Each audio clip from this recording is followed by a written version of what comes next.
are you there? Where are you? Reply to me! Oh, Stephanie. Long time no see. Never mind a long time no see. What do you think you're doing turning down my wedding invitation? You mean you're not coming? Huh? I invited you to my lavish wedding because I felt bad for you being a pitiful reject with no friends. And you had the nerve to send it back with the not attending box ticked? What the hell do you think you're doing? I'm busy that day. It's my wedding day, for heaven's sake. You should be dropping all your plans and rushing at the chance to give me and my fiancé your blessing. Isn't that what best friends are for? Best friends? Who? Me and you, obviously. Did you forget all about how close we were in college? There was you living out your days on campus in introverted solitude with a life less exciting than a pile of rocks. When I, the queen of all extroverts, unparalleled in beauty and popularity, was so kind to shine a beam of hope on your tragic existence and became your friend. You mean you just wanted me to hang out with you to make yourself look better? That hardly qualifies us as best friends. If anything, it just makes you a selfish narcissist. Anyway, Taylor is my best friend. Huh? Taylor? You mean that filthy peasant with no parents who's so poor she couldn't even afford to buy lunch? That Taylor? I'd prefer if you didn't talk about my friend that way. Isn't it the truth, though? Lol. Anyway, enough of that. Let's get to business. I want to give you the maid of honor speech at my wedding. What? Plus, you can sing and play piano, right? I heard you were pretty good. I want you to perform for everyone after your speech. No, I made it very clear when I returned the invitation that I won't be attending. My schedule's full up. Well, you should make room in it to attend your best friend's wedding. Besides, why would you send me the invitation with less than a month to go until the ceremony? Even if I wanted to go, it'd be impossible on the timescale. Well, make it possible then. No, it's impossible because I have important business on that day I absolutely cannot get out of. What? You mean there's something more important than my wedding? That's exactly what I mean. Go on then, what is it? My boss's wedding. Seriously? You'd miss your best friend's wedding to go to some random guy from work's wedding instead? He's my boss, not some rando. And actually, he's a great guy who's always been there for me. I think it makes perfect sense to prioritize him over you. Are you saying I wasn't there for you back in college? You probably wouldn't have even made it through without me. The only thing I remember are your weird attempts to one-up me and put me down in front of everyone. No. Anyway, I can't help but feel that the only reason you sent me an invitation is because everyone else declined you. So you sent me one in an attempt to bolster the number, so that people who do attend don't realize everyone actually hates you. Sound accurate? It's not like that at all. I hit the bullseye, didn't I? I mean, come on, really? Best friends? Don't make me laugh. I'm done with this conversation. Good luck with your wedding.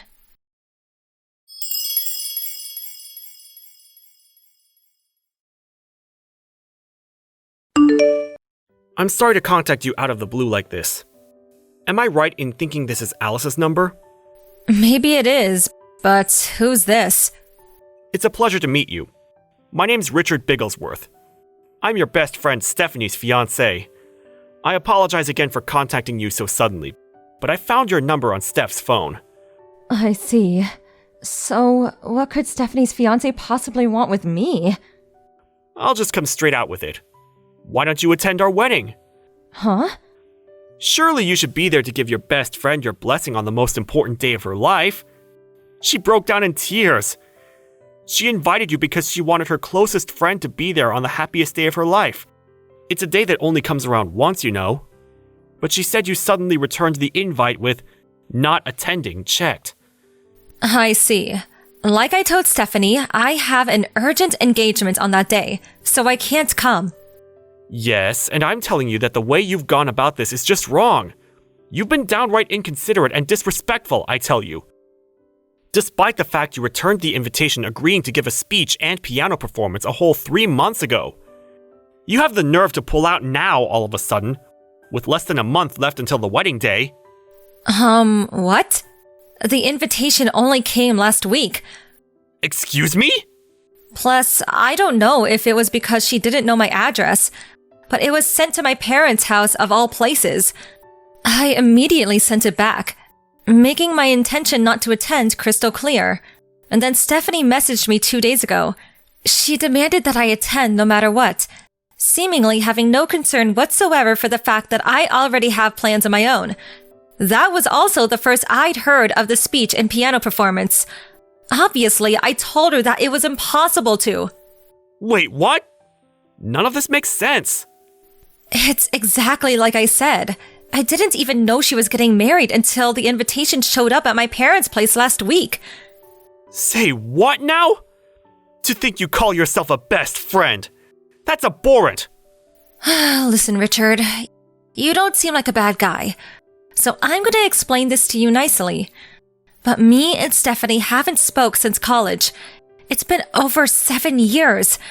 7 years without so much as a single message exchanged between us. I haven't seen from her, heard from her, or even about her in all that time.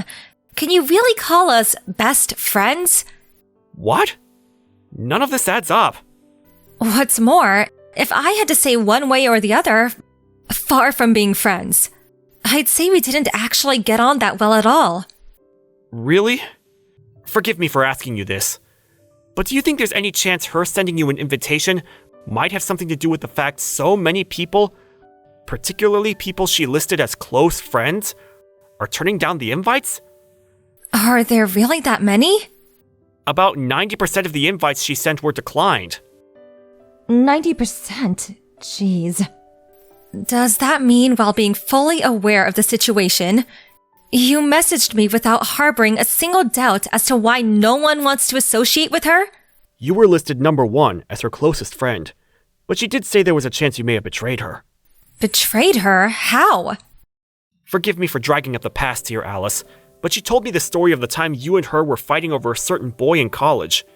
Eventually, that boy chose her over you, and they started dating. She explained how the two of you made peace a few days later, but she did say there was a hostile atmosphere for a little while because you were jealous. I did think that you holding a grudge against her for what happened back then made sense as a potential explanation for you not coming to the wedding.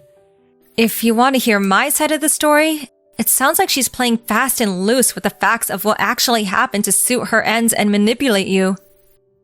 I see. What exactly was Steph like during college?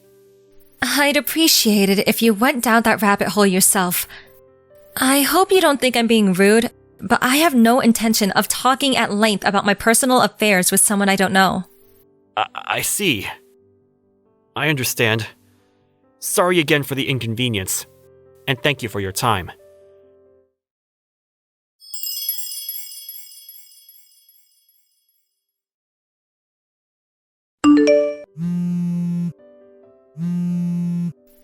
Alice, you scheming witch! What the hell did you say to him? What do you want? My fiancé broke off the engagement. You're behind this somehow. I know it. What did you do? I see. Well, I wouldn't exactly go as far as saying I did something. Why did he dump me then? Explain now! Your name was mentioned, Alice. I know you were involved. Don't think you're getting away with this. Listen, Steph. Richard's the one who contacted me. What? Why? He messaged me out of the blue and started giving me a hard time about not being able to attend the wedding. All I did was explain my reasons why. I also set him straight on the facts that me and you aren't best friends, or even regular friends, or acquaintances, and that, in fact, I've never liked you. After that, I politely requested he did his own research and leave me alone. What have you done? This is awful! Do you have any idea how much damage you've caused? You could have told a couple of white lies for me. What would have been the harm? Aren't we friends? No.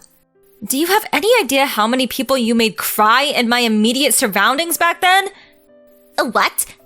As far as I know, and I suspect there are probably more, firstly, there's my best friend Taylor, my little sister, 2 of my classmates from college, plus 1 freshman and 1 senior, and finally me.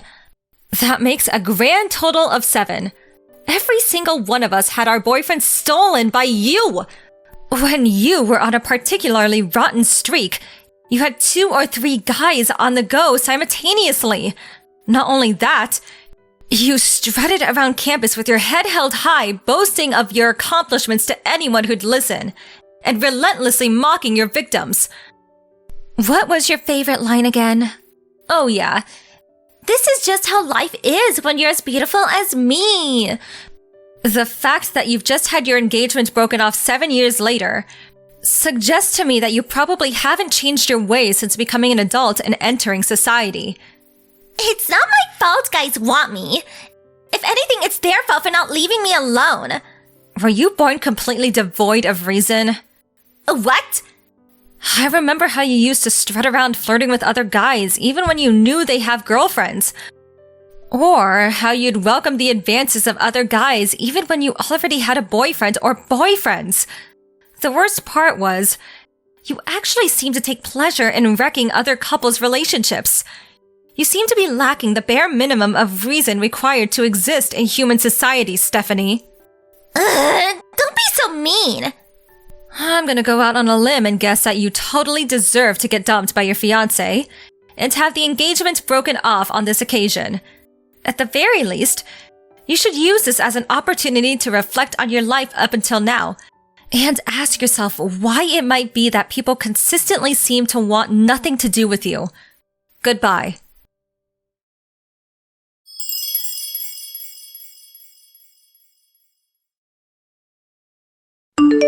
Richard messaged me again a couple of days later, apologizing profusely for the hassle his ex-fiancée had caused me.